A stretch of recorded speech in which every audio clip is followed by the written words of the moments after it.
Ish hududlarida haydash. Ish hududlarining xavflari.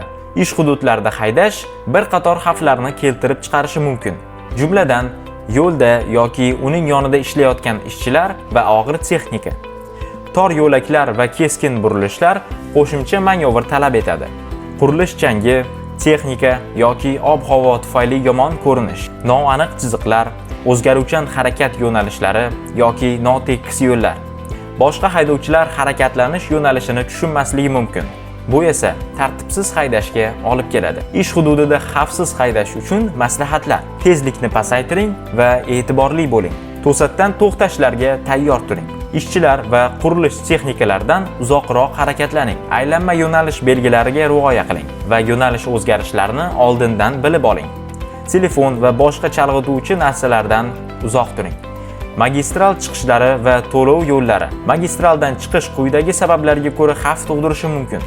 Yuk mashinasining og'irligi va ortilgan yuk to'xtash masofasiga ta'sir qiladi. Burilgan chiqish yo'laklari yuk mashinasining tortish markazini o'zgartiradi. Bu esa ag'darilish xavfini oshiradi. Pastga tushayotgan chiqish yo'laklari tezlikni kamaytirishni qiyinlashtiradi. Chiqishlarda xavfsiz haydash uchun maslahatlar: belgilangan tezlik cheklovidan kamida 5 mph sekin harakatlaning. Burilishdan oldin tezlikni oldindan pasaytiring. Qisqa birlashish yo'laklariga ehtiyot bo'ling. Magistralga qo'shilishda chap burilish signallaridan foydalaning. Yo'l xavflarini aniqlash va oldini olish. Yo'ldagi qoldiqlarning xavfi. Yo'lda qolgan buyumlar yuk mashinasiga zarar yetkazishi mumkin.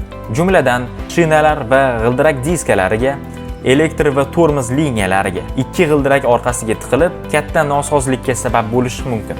Boshqa xavflarni aniqlash. To'xtab turgan avtomobillar to'satdan harakatlana boshlashi mumkin. Ichkaridagi harakatni kuzating. Tormoz chiroqlari, orqaga qaytish chiroqlari yoki tutun chiqayotgan bo'lsa, avtomobil harakatga tayyorlanayotgan bo'lishi mumkin.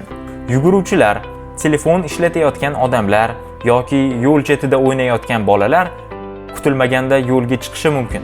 Bog'lar, maktablar va avtobus bekatlari yonida alohida ehtiyot bo'lish kerak. O'rmon hududlarida hayvonlar to'satdan yo'lga chiqib qolishi mumkin.